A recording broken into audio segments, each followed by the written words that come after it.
के तपाईँ मन्जुश्रीबाट मुस्ताङ घुम्न चाहनुहुन्छ? नजानुहोस्। Manjushri experience recap. हामी मन्जुश्रीबाट 10जनाको टिम गएको थियौँ इभी भेहिकल लिएर। लास्ट डे वर्स एक्सपिरियन्स भयो। भेहिकल चाहिँ इभीको लागि ठाउँ ठाउँमा रोक्नुपर्ने त्यो चाहिँ एक्सपेक्टेड थियो। सिट एकदमै अनकम्फोर्टेबल। ब्रेकफास्ट भने एकदमै पेटभरि नि खानै मन लाग्ने टाइपको बनाएको थियो। ब्रेडमा जाम हो कि जाममा ब्रेड हो केही थाहा नपाउने टाइपको। एउटा अन्डा एउटा चना एज युजल। खाने ठाउँ चाहिँ ननभेज भनेर टाइने टुईको ठाउँमा खाना खान लगायो। तिनीहरूको पैसै बच्यो किनभने हामी कसैले खाँदा नि खाएनौँ, थपेर खानै सकेनौँ। अब होटेल सोटेलको अहिले मजाको भिडियो हेर्दै जानु होला। पछाडि एकदम दामी भिडियो छ। त्यो हेरेपछि तपाईँलाई सुत्नै मन नलाग्न सक्छ दिनभरि। कहिले पनि लाइफमा नसुताउँ जस्तो होटेलमै नजाउँ जस्तो पनि हुनसक्छ। त्यही भएर भिडियो स्किप पनि गरेर सक्नुहुन्छ। ल यो चाहिँ हाम्रो मन्जुश्रीको गाडी चाहिँ ठिकै छ, ठिक कन्डिसनमा छ। तर यसको ब्याड पार्ट भनेको क्लिनै छ, ड्राइभ पनि राम्रै छ। यो चाहिँ खोलिरहनु पर्ने, यो पनि खोल्नु पर्ने। पछाडि मान्छे जाँदा लास्ट गाह्रो, तर ठिकै छ। ट्राभलिङ जस रमाइलो छ, सेफै छ भनौँ न, होइन? ल यो चाहिँ अब मन्जुश्रीले ट्राभलले प्रोभाइड गरेको रुम भयो, होइन? अब यसमा चाहिँ 4जना सुत्नुपर्ने रे, होइन? अब यहाँ हेर्न सकिन्छ बल्ल बल्ल 3जना बल्ल बल्ल अट्छ। अनि रुम चाहिँ एकदमै कोजी छ, होइन? एकदम दामी छ। सुत्दाखेरि पनि एकदम निलो लाग्ला छ।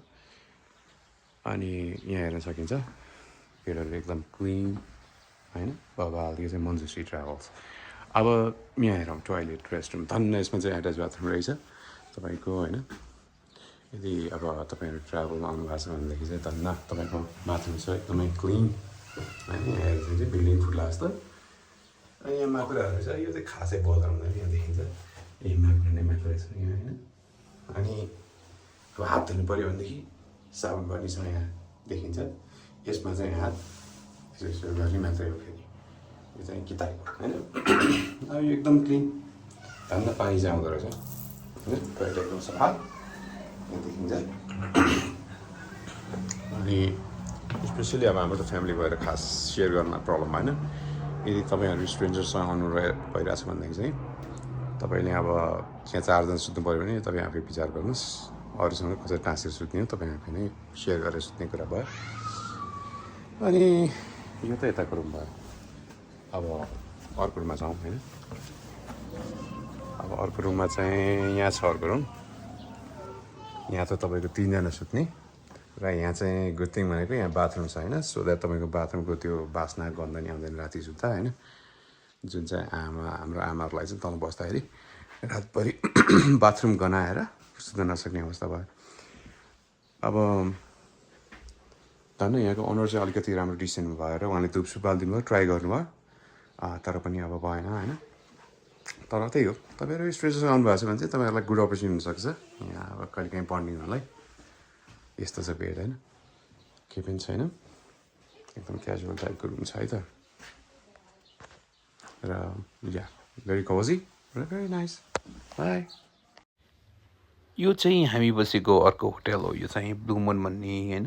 यसको फेरि आफ्नै कथा बिथा छ यहाँ। फेरि यसमा सुत्दाखेरि त झन् साथीहरूसँग सुते जस्तो भयो। अब यसको रिभ्यू एकछिनमा हेर्नु होला। ल रेस्टुरेन्टमा चाहिँ लक छैन। यो नयाँ स्टाइलको लक मैले जेनरेट गरेको छु मन्जुश्री ट्राभल्स। अब यस्तै छ। ल यो लकलाई खोल्ने लट्ठी चाहिँ मैले यस्तो स्पेसल लट्ठी चाहिँ मैले एकछिन त्यहाँ रोडबाट लिएर आएको। यसलाई यस्तो पुस गर्नुपर्छ अनि निक्लिन्छ। यो चाहिँ स्पेसल लक। टोइलेट चाहिँ यस्तै छ। टोइलेट एकदम क्लिन। ब्रान्ड न्यू छ। Oh my God, Manjushree travels. Alright, bye. ल मन्जुश्रीको अर्को होटेल। बच्चाहरू सुत्यो होला है। यहाँ पनि साङ्लो छ। हामीले भर्खर माऱ्यो, एट्याक गऱ्यौँ। यहाँ पनि साङ्लो छ। यहाँ पनि रहेछ, यहाँ पनि रहेछ। कस्तो राम्रो होटेल भनेर यस्तो आएको, होइन? मन्जुश्रीले जस हामीलाई हन्टर बनाइरहेको छ राति। साङ भाइ अहिलेसम्म कतिवटा साङ्लो भयो अब हेर्नुहोस् तपाईँहरू नै ए एउटा दुईवटा त्यहाँ 3टा 4वटा 5वटा अनि यो होटल त यस्तो त ल हेर्नुहोस् कतिवटा साङ्लो यस्तै हुँदो रहेछ मन्जुसी ट्राभल त्यहाँ म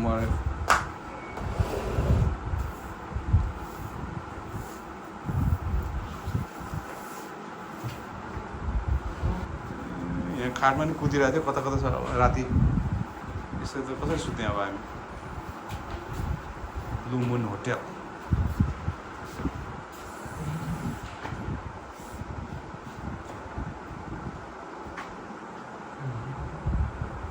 होटेल त राम्रै थियो चाहिँ अघि आउँदाखेरि त्यहाँ दिउँसो साङ्लो साङ्लो त छोरी नजाउ साङ्लो होला त्यहाँ कक्रोच होला त्यहाँ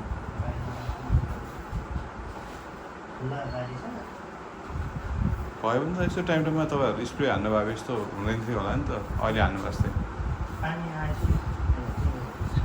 यो त साङ्लो त 4 भएपछि आउने त हो नि होइन र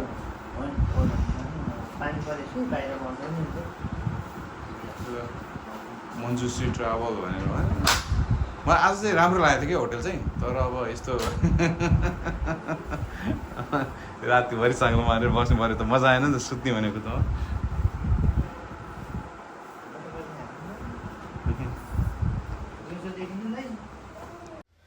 अलराइट फाइनल रिक्याप अब ओभरअल एक्सपिरियन्स भन्नुपर्दाखेरि नराम्रै छ अब हुन त प्याकेजबाट जाँदाखेरि एक्सपेक्टेड कुराहरू नै के हुन्छ र तर 10जना पर्सनमा यी भेहिकलमा जाँदाखेरि फ्यामिली मेम्बर भए त ठिकै छ तर अब आफै प्लान गरेर जाँदाखेरि बेस्ट हुन्छ होला मन्जुश्रीबाट चाहिँ खासै राम्रो एक्सपिरियन्स भएन होटल यिनीहरूको लास्ट मोमेन्टमा क्यान्सल भएर हामी 9 बजीसम्म होटल खोल्दै बस्यौँ अनि होटल त देखिहाल्यो हालत खराब थियो बच्चाहरू टायर्ड भएर रोएर हैरान भइरहेको थियो र उनीहरूले डिसाइडै गर्न सकिरहेको थिएन एकदमै वर्स्ट एक्सपिरियन्स भयो खानेकुराहरू एकदमै नराम्रो ब्रेकफास्टमा केही कुरा तपाईँलाई थप्नु पऱ्यो भनेदेखि पनि नपाइने जे छ त्यही दिन खानुपर्ने kind of like deadlock situation जस्तो होइन जे छ त्यही खाऊ नभए नखाए खाऊ नयाँ नखाऊ जस्तो खानेकुराहरू पनि थियो पेट फुल्ने दुख्ने त्यो एकदमै अनहेल्दी टाइपको नै थियो खानेकुराहरू एक ठाउँमा चाहिँ डिसेन्टै थियो होटल ओभरअल चाहिँ एकदमै नराम्रो 3टा होटलमा बस्दाखेरि पनि सबै नै वर्स्ट नै थियो गाडी चार्ज गर्ने बेलामा पनि जामलाई दिएँ अब कहिलेकाहीँ रोकौँ भन्दा पनि ड्राइभर नमान्ने तर ड्राइभिङ चाहिँ राम्रै थियो उसको